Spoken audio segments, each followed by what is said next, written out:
Good afternoon, everyone. Thank you so much for joining us for today's Research and Innovation Training Institute. We are excited to have as our guest trainer today, Lynette Hoelter, who is the Director of Instructional Resources and ICPSR at University of Michigan.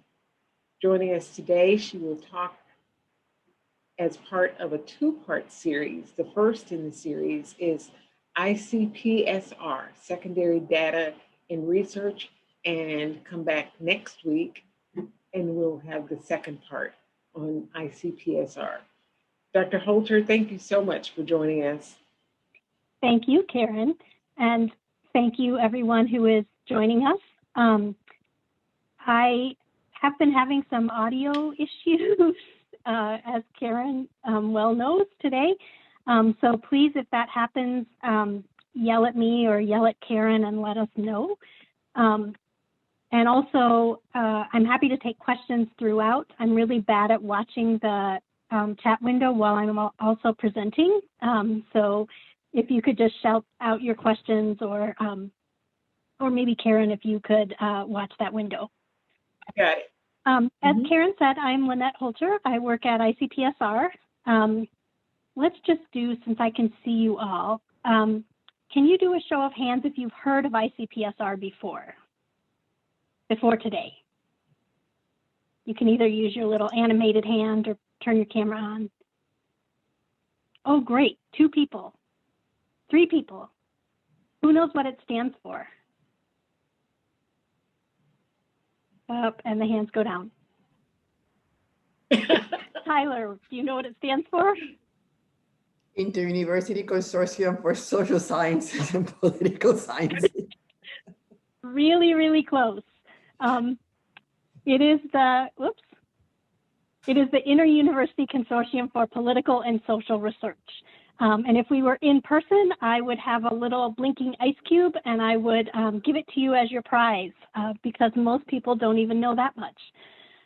What I'm hoping to talk about today is to give you a little sense of who ICPSR is. Excuse me, Lynette. Yep. Lynette, can you turn your sound up just a little bit? Is that better? A little bit, as much as you can. That's as much as my phone will, as high as my phone will go. Okay, we'll take it. I'll try to stay over top of my phone.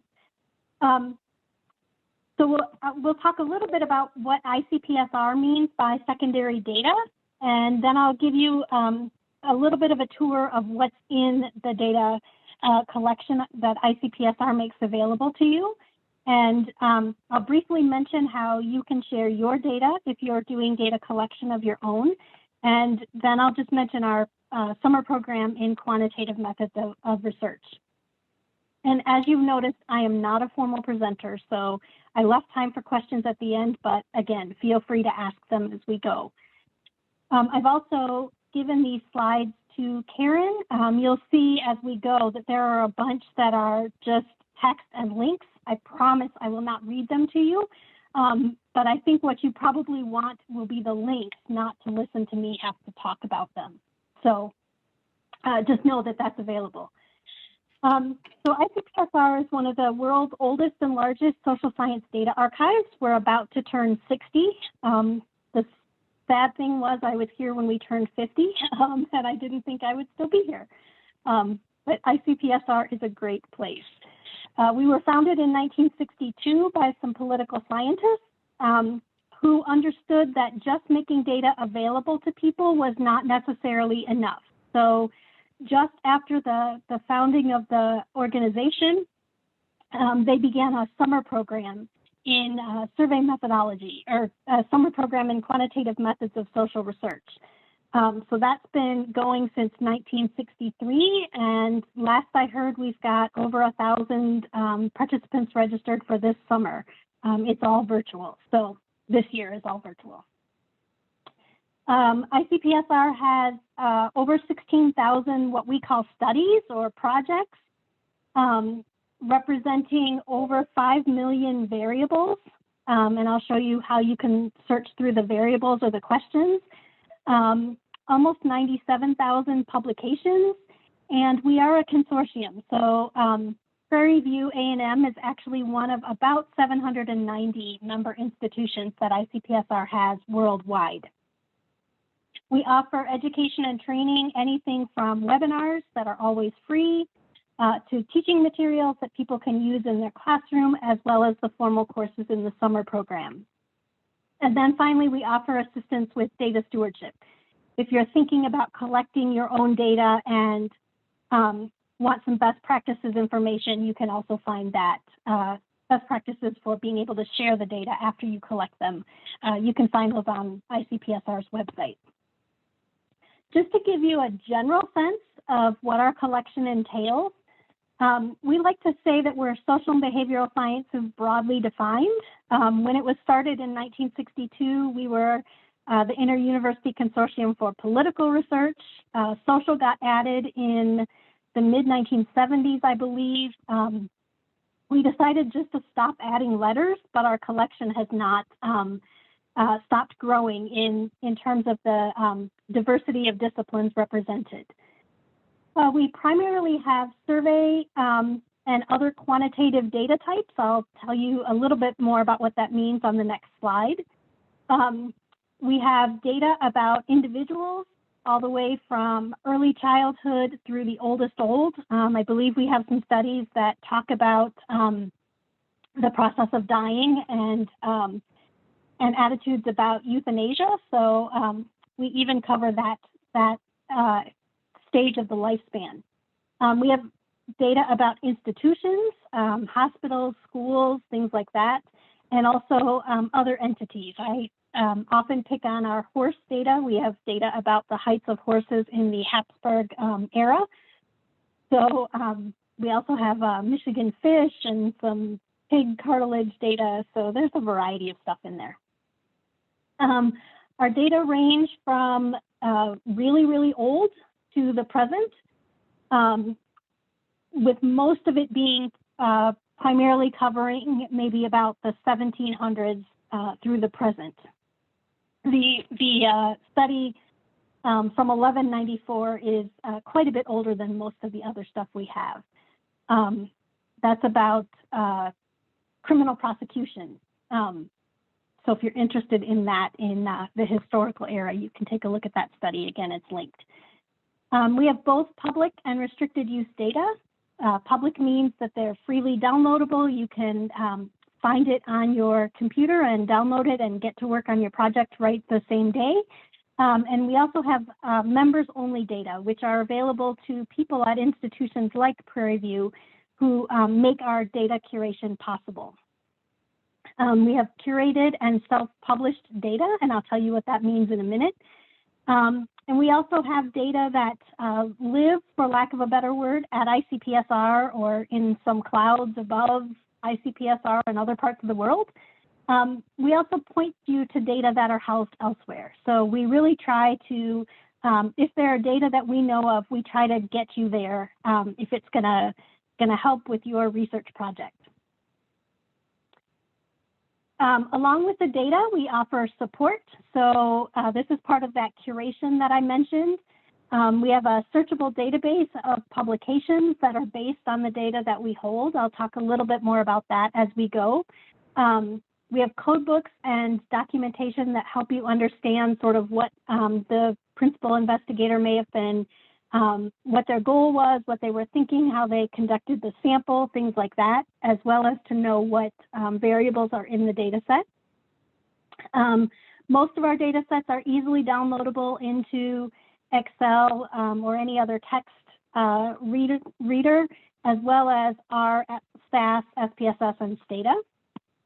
And then we have about 14,000 studies that can be analyzed without ever even downloading the data. So we have an online analysis tool that I'll show you where you can do the work if you're just looking for some background information.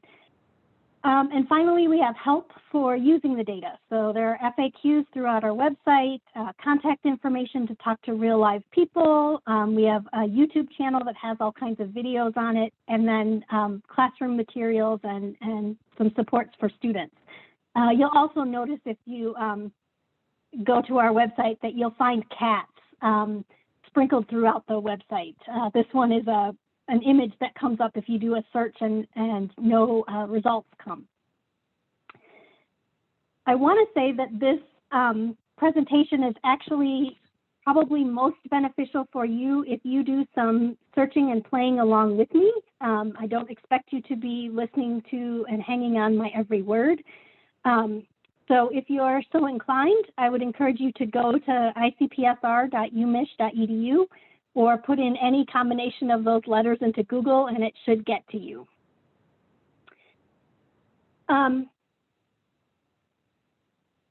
When we talk about secondary data, just to make sure that we're all sort of thinking about it from the same space, because I know that there are different disciplinary perspectives on secondary data. ICPSR really means data that were collected by someone else or for a different project. Also data that are collected for the general good. So the decennial census is a great example of that. Other longitudinal ongoing national surveys. There are a lot of health interview surveys, for example, educational surveys that are basically collected for researchers across the country to be able to use.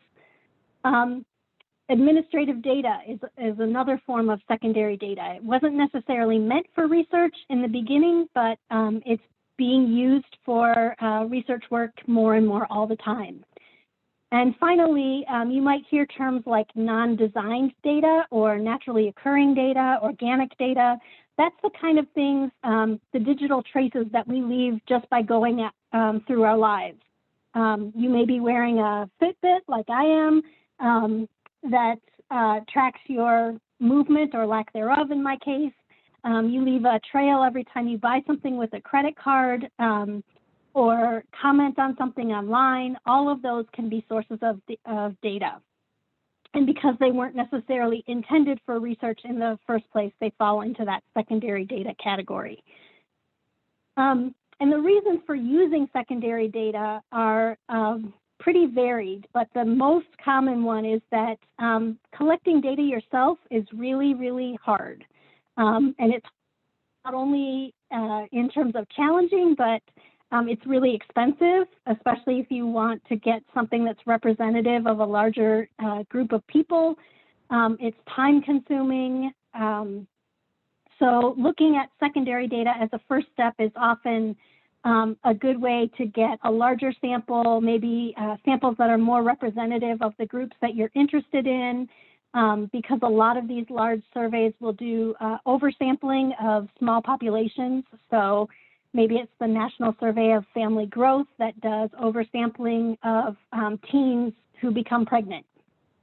So whatever that smaller population of interest, a secondary data source may have done the oversample so that you can actually do some comparisons in your research. Also, often they cover more topics. These surveys tend to be large. And again, using the National Survey of Family Growth as an example, it takes about an hour to an hour and a half for an interviewer to administer the survey to the respondents. So you can imagine that you can actually ask quite a few questions in an hour and a half, especially when you skip people past questions that don't apply to them. So often in secondary data, you'll find more questions than you might be able to include in your own work. And lastly, it moves science along and also specifically will help move your career along in that you can hit the ground running. So I mentioned that there are some data that can be downloaded and used right from the get-go. That means you don't have to spend a year thinking about how do you put together your survey instrument, who should you ask, and finding those people to actually answer your questions. It's also good for scientific replicability or transparency, the buzzwords these days. And often in secondary data, you'll find common measures. So it allows you to examine trends over time or across different samples. And those measures have been tested for validity and reliability across those different samples. In terms of opportunities or why someone might start with data like ICPSR holds, it's a great way to further the work that someone else started. You, I'm sure, have all noticed in journal publications, often that last paragraph or 2 paragraphs is future studies should, and then they list a number of things. So if you're using the same data that the author used, you can do some of those future study should things, or you can test their hypotheses on a different sample using different data. A lot of people also use data like those held in ICPSR as background information or evidence for if you're writing grant proposals or articles, if you're trying to show that something is a problem, for example. In criminal justice, you want to know how prevalent is a certain crime in a given area. You can get that from ICPSR sources. Also, if you collect your own data and share it, and then you're writing a grant proposal to get money to do it again, you can tell the funder, look, I shared my data and 1,000 people have downloaded it, and these are the publications that come out of it, and you need to give me more money to do the second wave. And I don't recommend that you ask it exactly quite that way, but you know what I mean. And often, particularly for a lot of the big data sets, there are communities of users. So there are people who have created measures that might be something that you can use. There are people who can answer questions about how to get the exact sample that you want from the data, things like that. So that's a built-in support system if you're using data that are popular. We also like to think of our data, and especially our social science variables database, as a way to start new research. So if you're designing a survey yourself, you might look at questions that other people have asked and how they've asked them. So question wording, answer categories, things like that, to help you create your own new data collection instrument, so you don't have to reinvent the wheel. And finally, I would also argue that it's great to use real data in teaching. That's a passion of mine, is building students' quantitative reasoning skills, but that's not the topic of this, this session today. So now that I've convinced you that using secondary data is exactly what you want to do, you might be thinking, well, where is it that I can find these data? And I would say ICPSR is not a bad place to start, but it is good to kind of think about things that you might expect to find there compared to things that you wouldn't. So I already mentioned that we have a lot of survey data, administrative data, data about institutions, things like that. What we don't have are quick answers to Google type questions. So if, for example, you're interested in how many people visited the emergency room in 2021, we might have a data set that will help you answer that question, but we won't pop up a number like Google will. Unfortunately, you need to do a little bit of the work with the ICPSR data. We don't have very many summary charts or tables of data for the same reason. We're providing the raw data that kind of underlies most of those summary charts or tables. You won't find identifiable information about a single person. So if you're looking for dirt on your neighbor, you're not going to find it in ICPSR. We do all of our data that come in get reviewed for potential disclosure risk, and that is mitigated to the extent possible to keep the data analytically useful. So you won't ever find somebody's name or social security number, address, any of that in the data that we have. You also won't find data that are sort of purely natural sciences. So just genetics or physics or engineering without a sort of human component, you probably won't find in ICPSR. We're also developing collections, but don't have a lot in terms of social media data, images data, qualitative data. We have a number of video, a study about measures of effective teaching. That's all video data combined with some survey data and classroom reports and things like that, but we don't have a whole lot of qualitative data. We are primarily quantitative. Like I said, this is shifting over time, and we are actively building our systems to be able to take in and disseminate some of these other data types in a way that's useful.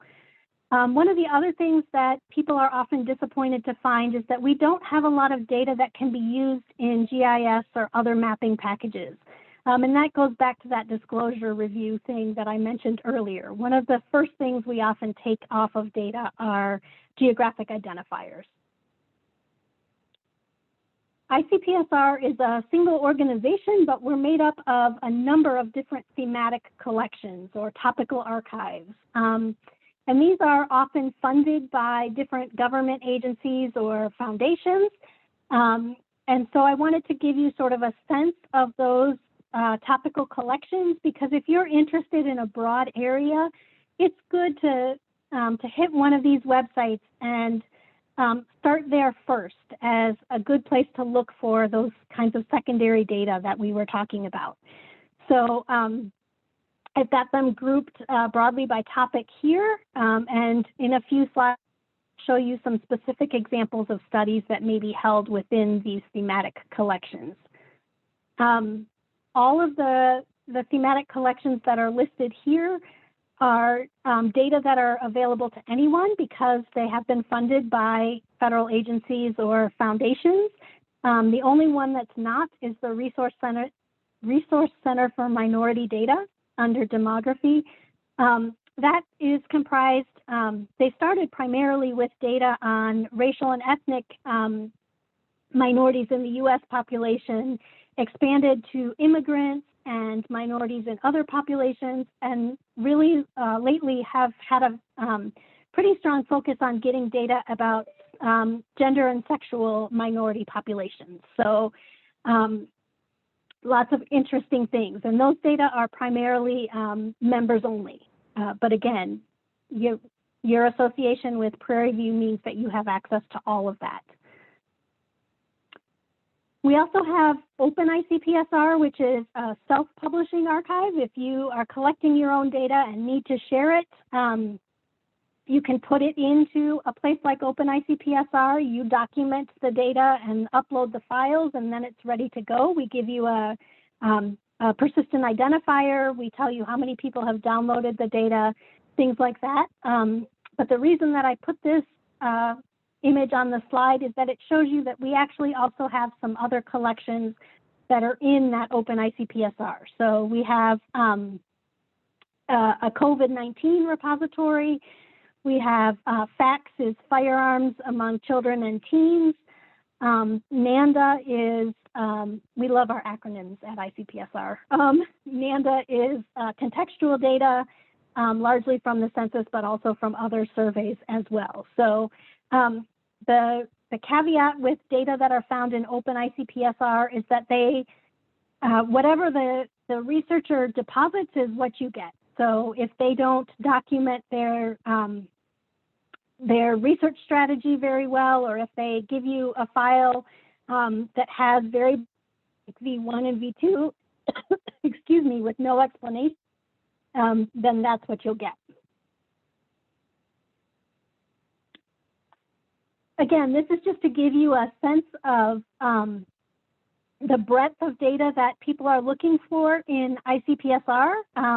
I did a quick look this morning to see which studies were most popularly downloaded or downloaded the most often between July 1st of 2020 and today. And this is the list that results. It was surprising to me because the National Longitudinal Study of Adolescent to Adult Health, also known as AdHealth, has been our top downloaded study for ages. And it's comprised of a bunch of different data sets. And so you actually have to look into the first 30 most popular data sets to find something that's not AdHealth. But this year it got bumped by the India Human Development Survey. So AdHealth has a little catching up to do. But you can see that these titles imply that they cover topics around aging, criminal justice, the anatomical tracings of lesions after stroke is part of our archive on data archive of data on disability to enable policy, or ADEP. So it really spans a pretty wide range. What I did here was to take a look at the graduate programs that were listed as on Prairie View's website, thinking that this might be a good way to sort of get in touch with some of the research that's going on your campus. This is by no means an exhaustive list for each of these areas, but I tried to pull some representative studies for each one. The little asterisk there is to remind me that I think you have a separate program in sociology, but I did not separate that out because it actually crosses over a lot of these other topical areas. So data sets that are useful for sociology are sprinkled throughout. And again, that's my background, so I can leave it out if I want to. Just kidding. So for health and nursing, you can see there's a list of anything about health behaviors to the study of the common cold and how it's transmitted and how people change their behaviors around passing along the cold, studies about nursing and nurses. So again, kind of a wide range. The same thing for counseling and adolescent psychology, human sciences, things like that. This is probably one of the areas that we're the strongest in. Maybe not counseling quite as much, but adolescent psychology, human sciences. We have a number of topical archives that deal with the education system and children and families, things like that. So again, these are just example studies, and you'll have the slides if any of them seem like they're of interest to you. Just a quick note, the number that's after the link is the ICPSR study number. You can actually either type in the name of the study, or you can just type in that study number and it'll get you to the information that you need. We all like to think in acronyms and numbers, so everything has a study number. Juvenile justice, again, here are some example studies that might be useful to people in doing research in those areas. So gang violence, the pathways of desistance actually looks at offenders' transitions between times in prison and what happens, how does their behavior change or not change, that kind of thing. The educator sexual misconduct database, I didn't even know that we had that until I was doing some searching for something else. Bullying is a pretty popular topic these days. There are a couple of studies here that list that as well. For educational administration or leadership, again, studies that focus on the experience of students in the schools as well as teachers in the schools, and particular curricula, so advanced placement science. We have a topical archive on civic participation from students up through, I believe it goes through community college level. So again, data about individuals, data about places. Community development, again, a number of sort of contextual kind of data sets. We also have things like travel diaries. So areas like the Research Triangle in North Carolina or some of the cities in California will gather information about how people get to and from where they're going and whether they're going to work or someplace else, and sort of, you know, what the distance is, how many people are in the cars, things like that. So that's useful as well if you're thinking about community development, particularly in the areas around transportation or sustainability. So now that I've told you that we have about 16,000 studies, you might be wondering how it is that you're supposed to find what you really want. And this is, again, due to time, I'm not going to go through every single, ordinarily I might jump out to our website and take you through an actual search. I'm using screenshots here just to keep me on track and make sure we have plenty of time for questions afterwards. But basically the best way to approach the catalog depends on what you know going in. So if you know that you have a research publication that you really like, they do the kinds of work that you want to do, and you want to see what other work has been done using those data, you might start with the bibliography. Or if you need a research publication on a certain topic, again, the bibliography is a great place to start. If you know exact measures that you want to look at, if you're, for example, interested in child psychology and want to use some of the common scales, you might search by variables, and I'll show you how to do that in a minute. I mentioned that we have about 1,400 studies that can be analyzed online. You might know that you want something maybe for teaching, or maybe you've got a presentation coming up and you need some data and want to do the analysis pretty quickly without having to deal with one of the stat packages. Then you can start with the list of studies that can be analyzed online. I showed you our thematic collections, and this slide includes a link to how to get to a list, a page that has the list of all of those thematic collections. One of the nice things is that we try to make it easy for you to find what you want. So there's always a search bar at the top of any website. And then there's also that Find Data tab, which is on the upper left-hand corner of all of the ICPSR websites. You can type your things either into the search box at the top or the search box under Find Data. When you do that, you'll actually get all of the search results together. So I mentioned that we group things by studies, so particular projects that may involve one or more data sets. You can see here I did a search for gangs. It came up with just over 2,400 studies that deal with that topic. You can also see the variables that include the word gang, either in the question text or the answer categories or information about the question. That's on that second tab over where it says variables. Next says series, and those are, we try to group studies that are meant to be used together or have a common, like ABC, CBS News polls, we group together in a series. To try to find things that are related to each other. We aren't very good at doing something like an Amazon. If you like this, you might also check this. Because if you think about the user base of Amazon versus the potential user base of a place like ICPSR, people's behavior, we just don't have the volume to be able to do that kind of thing. And people look for data for all kinds of different reasons. It might be the sample, it might be the substantive topic. So we use series as sort of a way to recommend, if you like this, here's some other things that are along those same lines.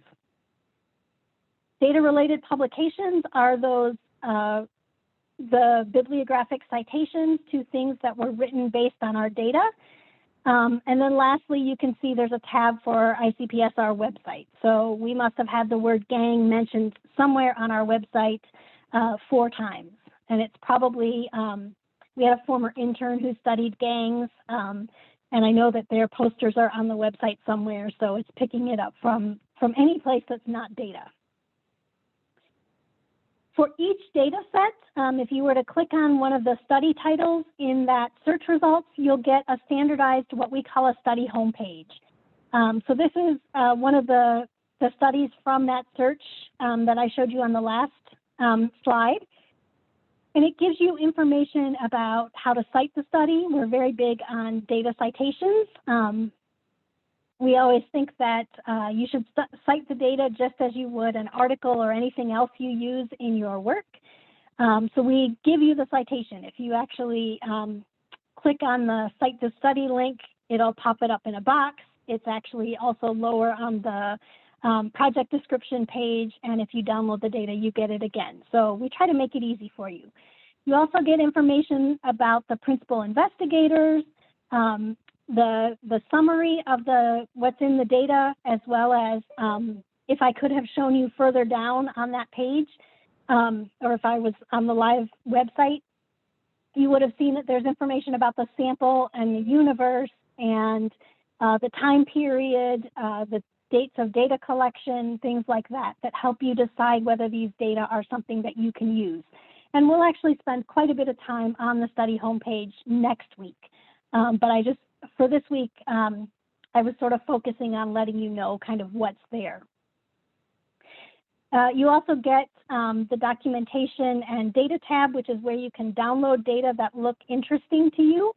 And the documentation always includes an ICPSR created codebook, but might also include a questionnaire that the principal investigator submitted along with their data, or instructions to interviewers. Anything that we get that will help someone else use the data, we make available. You can also search the variables within the study, see the publications related to the study, and other things like that. This one has a red box on the right-hand side that tells you that some of these data are restricted. I'll talk a little bit more about restricted data in a minute. It doesn't mean that you can't have it. It just means that there are a couple additional steps you need to take before you can get it. The bibliography of data-related literature, I mentioned, has almost 97,000 citations in it. They're all linked to the data that are used in that particular article. So if you find a data set that's really interesting and want to see what's been done with it, you can look at the list of publications, or you can start with the publications and see what data did people use to study the topic that you're interested in.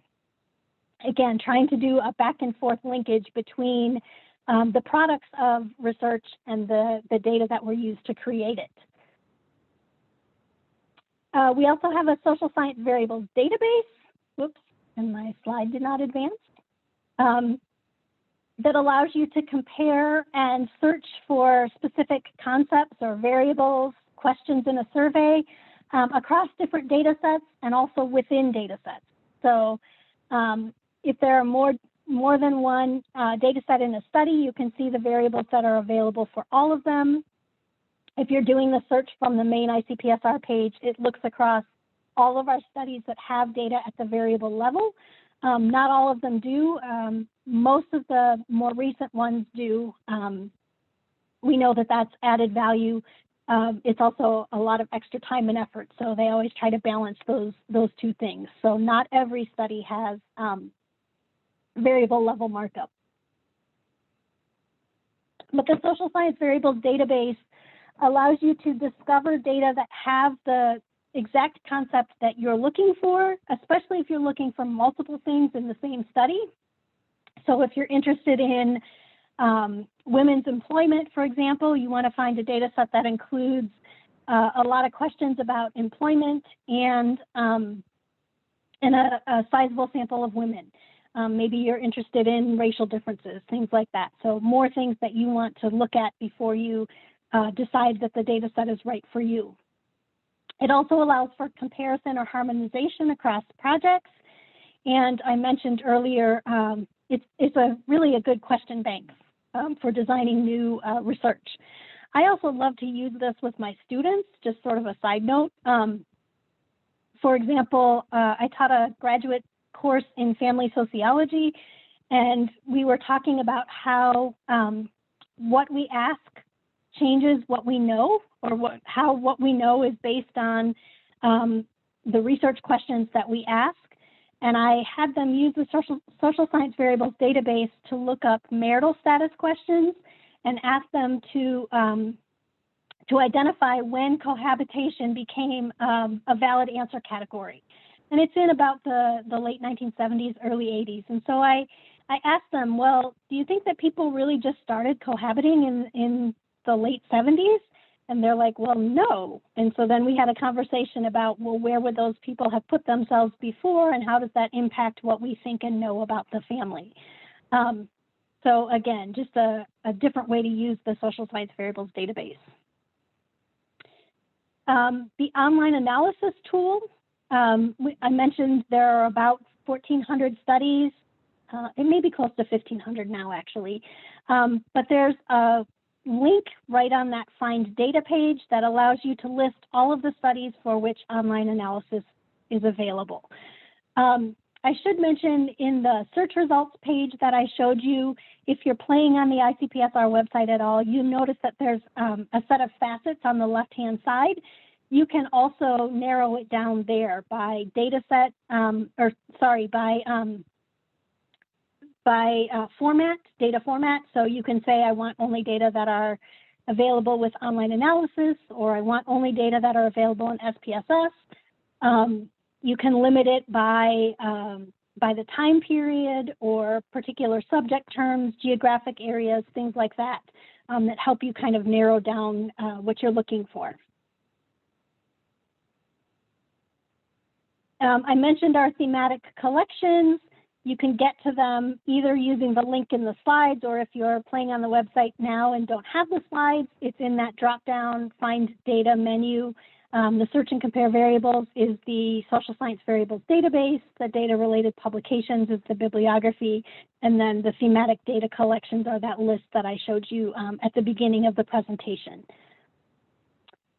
Just a note to remember as you're if you're searching our topical archives or our thematic collections, we kind of use those words interchangeably throughout our website. If you start your search on a homepage for one of the thematic collections, you're not searching the entire ICPSR catalog. If you start at ICPSR, you're searching not only the ICPSR, what we call the general archive or the members archive, but you're also searching all of the topical archives. So we often advise if you kind of don't know which one you want, to start at the ICPSR website. Starting with the topical archives, again, is great if you know that you're interested in a broad topical area and maybe want to narrow it down that way. The reason that the searches are not maybe necessarily exhaustive is that the funders of these topical archives often have requirements about what can go in there. I know that I'm the archive director for our Arts and Culture Archive, NADAC, and the National Endowment for the Arts tells us which 5 data sets they want included each year. And so, so all of the data that we have on the arts is not necessarily in that particular archive. I mentioned restricted use data. So anytime that we have data that have a potential for disclosure risk, either because taking out the level of detail about, for example, a person's environment, maybe it's where they went to school or where their school is located, things like that, or that the data are about a sensitive topic like drug use or criminal activity, we often create what we call restricted use data sets in those cases.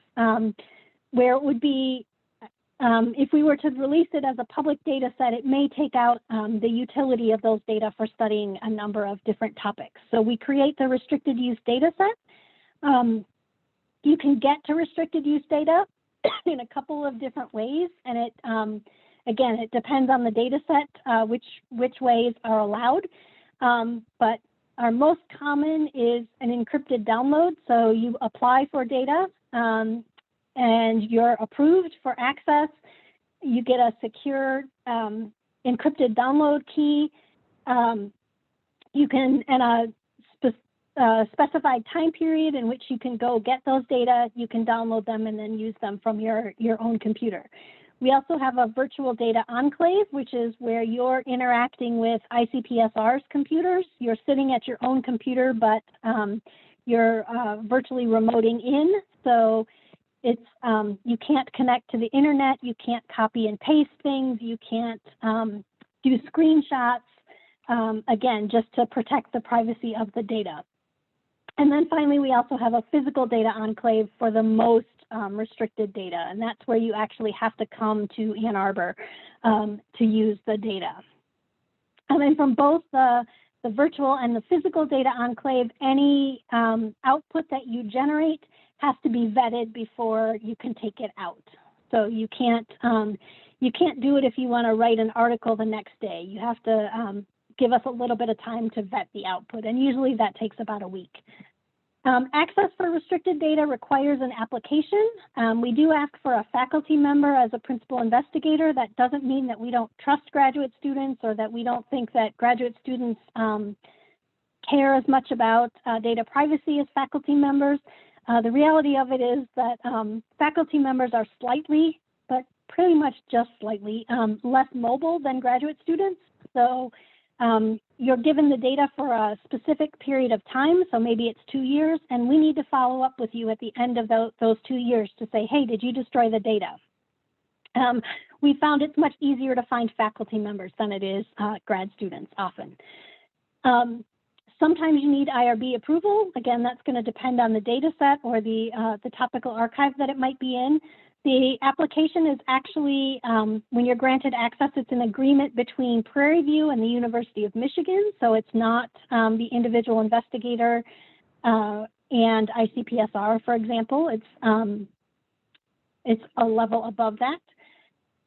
And also, if there's a choice between using the data in the virtual data enclave versus encrypted download, the difference is that the virtual data enclave doesn't require you to tell us anything about your computing systems or how you'll store the data, because you won't ever actually have the data. There is sometimes a cost for using the virtual data enclave, so that's often the trade-off.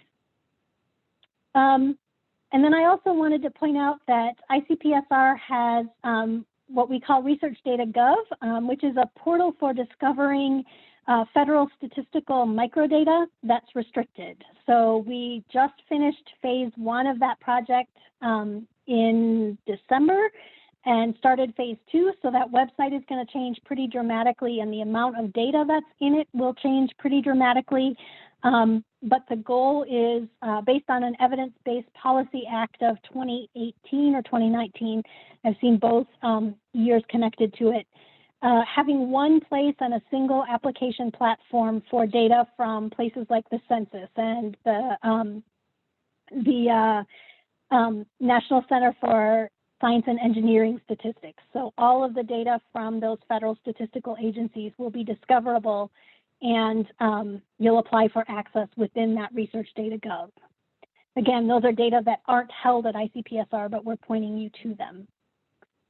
If you publish using our data, we encourage you to deposit the replication data and code in OpenICPSR, particularly if your journal requires that. It also increases transparency and creates learning opportunities for other individuals. We also ask again that you cite the data, and there's a little video about why we think that's so important. And then if you're using ICPSR data, go ahead and add that citation to our bibliography. There's a box to do it right on the bibliography page. I have often gone to do that only to find that our librarians have found it before I even reported it. But and then lastly, I just wanted to mention that we have a summer program in quantitative methods. I mentioned earlier that it was founded right at the beginning of ICPSR. Session 1 for 2019, or 2021 starts today. Again, it's virtual. It's a great way to check it out. If you're thinking about doing something like this program, you don't have to come to Ann Arbor for 4 weeks, which is what usually is involved. And there are, excuse me, both 4-week courses and short courses. And then also you can see on this website that there are what they call Blaylock lectures. So lectures almost every night for a chunk of the program on topics ranging from how to publish to teaching to particular data sets to specific methodologies. So all kinds of things. And there are scholarships for the summer program that are available. The deadlines for this year have passed, but definitely something to keep in mind for your students for next year. So with that, I know I went a couple minutes over what I was hoping to go over, but I'm happy to answer any questions. Hopefully I didn't put you all to sleep. with a wealth of information. I think we have one hand up. Donna? Yes, I'm the IRB person here, and I was just wondering, Great. what do you need data use agreements and privacy certificates for everything from IPSCR? That's what I usually call it, IPSCR, whatever. um, you don't need them for everything. You do need them for some restricted data access. So you have to say what it is that you'll be doing with the data. But generally, any of the data that are publicly available, you can download. You don't need IRB approval or anything like that. So I think it is the juvenile offenders kind of data for that we usually get those requests on. So. Yep, exactly. Okay. Anything that's going to be in one of our restricted data, either the enclaves or the encrypted download, often does require IRB approval. Sometimes we also require IRB, basically just notice that the data are available to be shared. When people deposit data with ICPSR, we want to know, were they collected in a way where respondents know that these data could be shared afterward? So that's the other time we often interact with an IRB. Well, I understand if I understood you right, some of the data requires data security measures, maybe disconnecting from the internet or something like that. Is that correct? Yep, exactly. So again, those would be the restricted use data. If you're doing encrypted download, we do ask questions about your computing security, where you're going to store the computer with the data on it, all that kind of stuff. Okay. Yep. All right. Thank you. Sure. Great question. Any other questions? Just a comment. We have several of our doctoral students in the doctoral program in juvenile justice taking summer programs with you. Fantastic.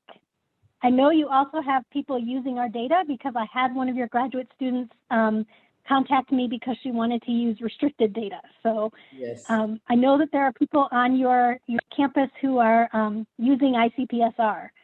And many I see that Susan. Yes, and many years ago, I was part of those cohorts that visited the campus and stayed there for a month, and it was great. It was at the start of my career, and it was a really positive experience. A lot of work, but very positive. You know, I love when it's not COVID time, we get to go to a lot of professional conferences, and I love being in the exhibit booth. Because I love when people walk by and they say, hey, I did a summer program course in, 1970, or I did a summer program course in 1985. And that was the best 4 weeks of my graduate time, or whatever. It's just fun to hear those stories. Any other questions or comments?